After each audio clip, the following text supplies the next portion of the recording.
It's no surprise that Agnus is my favorite side in Xenoblade 3.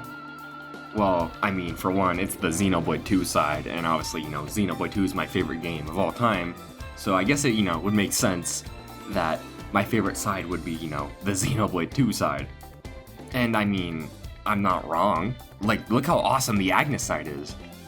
For, like, main characters, you got Mio, and, like, oh my god, Mio is just gonna be so cool. Her class, Zephyr, is just twin rings, but an evasion tank, and if past Xenoblade games have taught me anything, evasion tanks are always good, / busted, so she's already gonna be good in combat with her cannon weapon. And she's Gormati, and Gormatis never miss, they're always awesome. Then there's Senna, which big hammers are awesome, even though like in 2, shield hammers were kinda bad, but I'm guessing her hammer, the Ogre Hammer, is gonna be really good in this game. And I mean, she's an attacker this time instead of a defender. And also, it's just Senna. Senna's just super adorable and just super cute, and I love her design. And then I guess my least favorite out of the Agnus side for the main characters is Tyon. But Tyon, I still like. Like, there's no character I hate in Xenoblade 3 so far. Like, obviously, we don't know everything about the character, but just, like, designs alone and, like, the very little info we've gotten, there's no character I hate. Like, I feel like I'm gonna like every single character, which, even with Xenoblade 1 and 2, there's no really character I hate in those games. Like, there's none. There's characters like, I don't care for this one, or this one's like kind of meh, but I don't hate none. Xenoblade does not have a single character I say, I despise this character. I want them to die. But anyway, back to Tyon. I really like his weapon, Mondo. I think that's kind of cool, and I mean, hopefully, he's a support or a healer, so hopefully they're good this game, but I'm not going to rely on it, but I feel like they're going to be better than at least, Xenoblade 1 Charlotte, which is not hard to beat, because, 2 did that. Also, the fact that Tyon has, like, the ability just to see the UI, which is, really funny. How, like, I guess kind of everyone can see the UI with, like, the whole, like, eye thing. I don't know if it's, like, an Ouroboros thing. I think it's just, like, a side thing, because, like, Kevis's right eye glows, and then Agnus is left. So, those are the main 3 for the Agnus side.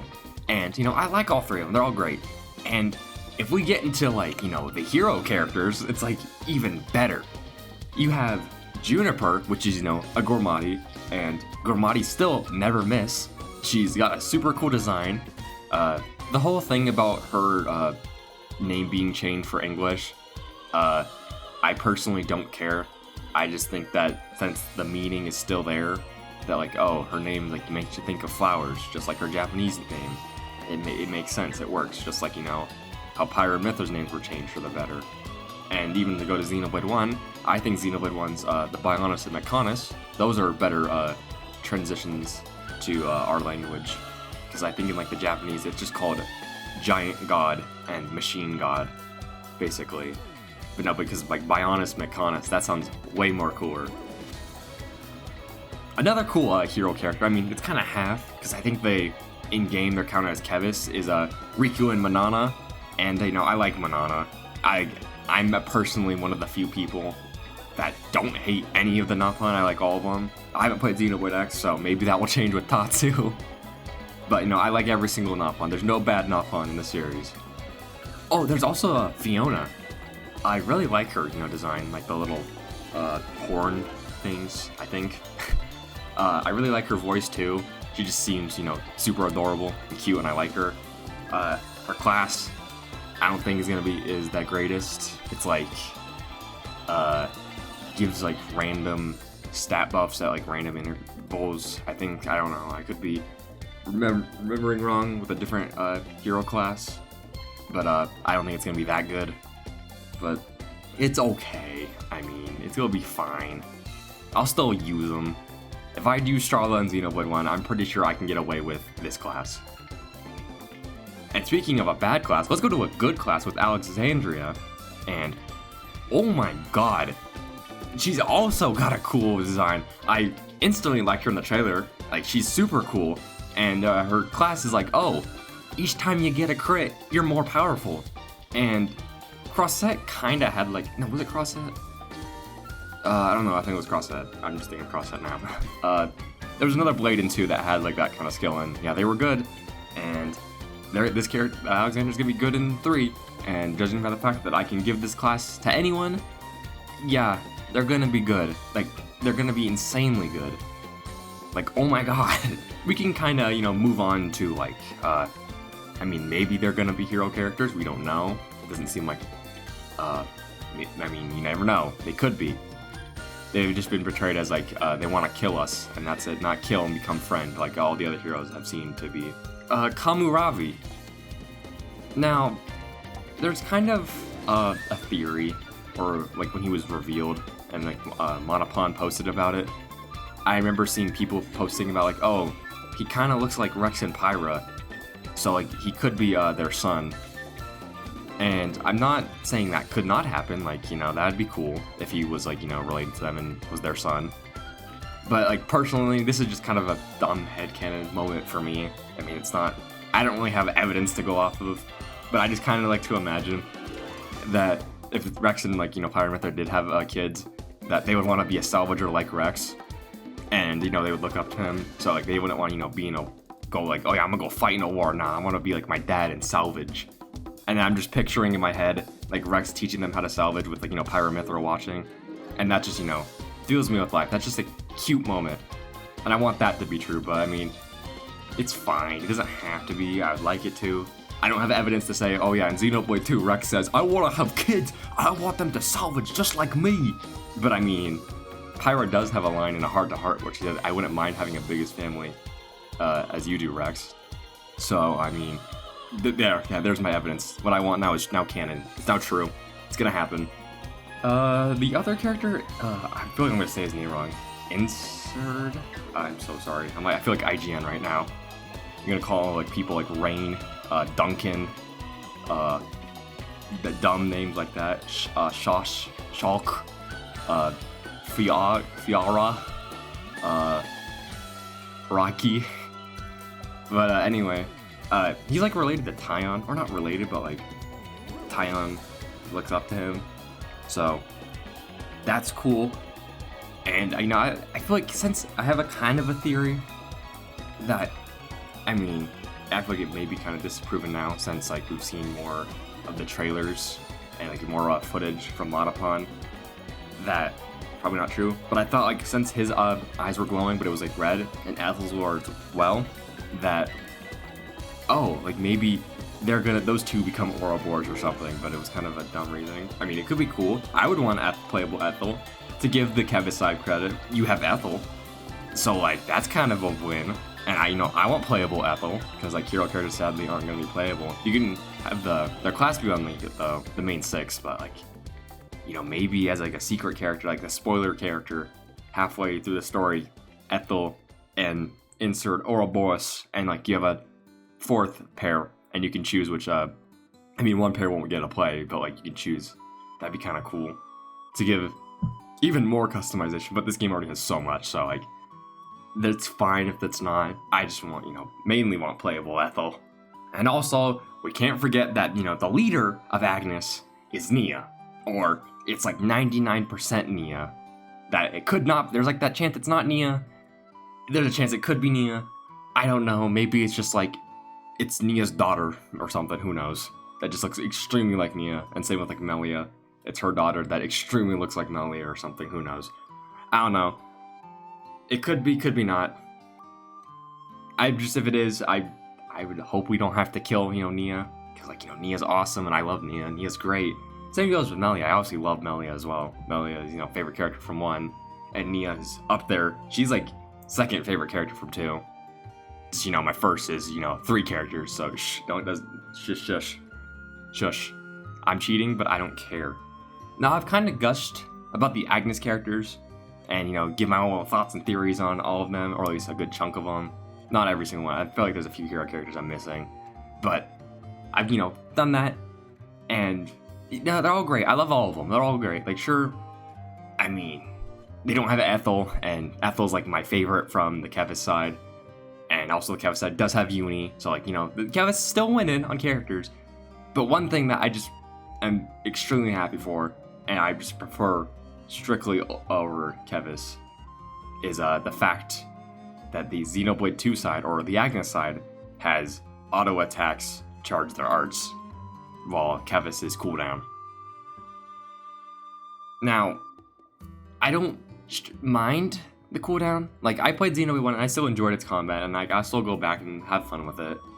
But if I had to choose a combat I'd rather prefer, then yes, I would rather have the auto attacks.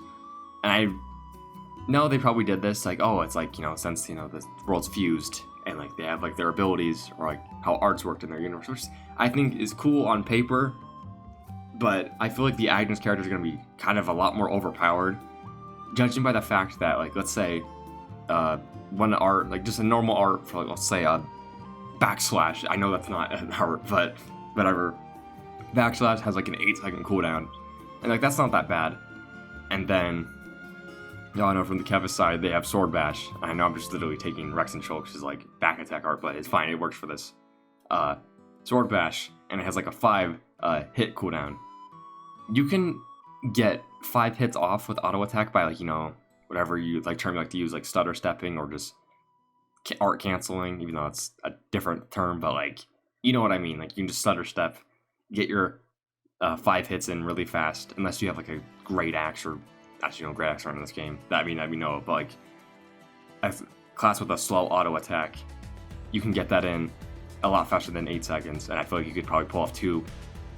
Actually, no, maybe not 2, but like almost a second one before they can pull off 1. I do hope that maybe with art canceling, it lowers the cooldown, and like, with pouch items coming back, it's gonna lower that, so it's not gonna be the worst thing.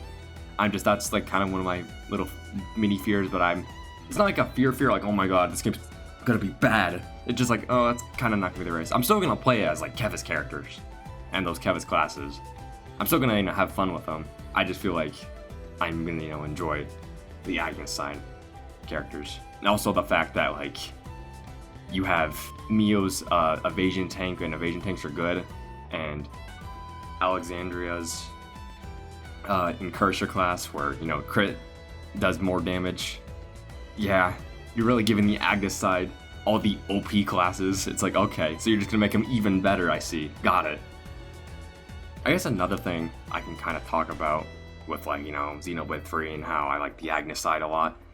I love how like the colonies are named for them, how they feel all not mysterious is the right word, but like mythical.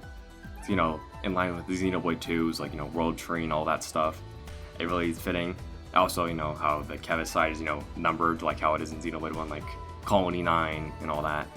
I guess my final verdict is that I mean this entire video has basically been my verdict that I like the Agnus side. And yeah, Agnus side supremacy. Everything about the side is just so good. There's not one thing I just don't care for. I love everything about that side. Everything's great.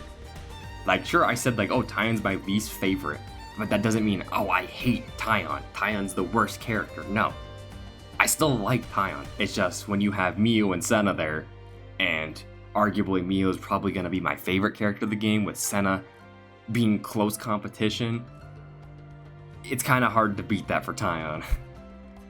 Who knows? This could all be wrong, and maybe after I play the game, I'll be like, oh my god, the Kevis side is so good. I used to think the Agnus side was the better side. And I don't want this entire video just to me people think that, oh, I'm bashing on the Kevis side. They're stupid. If you like the Kevis side, you're wrong. You're stupid. Xenoblade 1's bad. Because, no, that's not true.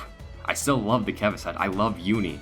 Noah's still gonna be one of my favorite characters because, he's the protagonist. Alon's gonna be a funny guy. If he's just Ryan too, that's just gonna be straight funny. Ethel has a sick design, and I absolutely love her. And Melia's like the leader of, Kevis, and I absolutely love Melia. I'm guessing that's Melia, but we don't know still.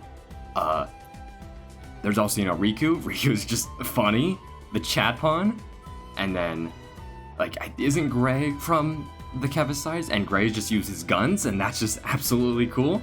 So, like, there's still things I have to say that I like about both sides. I just, with my Xenoblade 2 brain rot, and how that's my favorite game, and, the Agnus side has, a lot of the elements from Xenoblade 2 with, like, the arts, and, Gormati.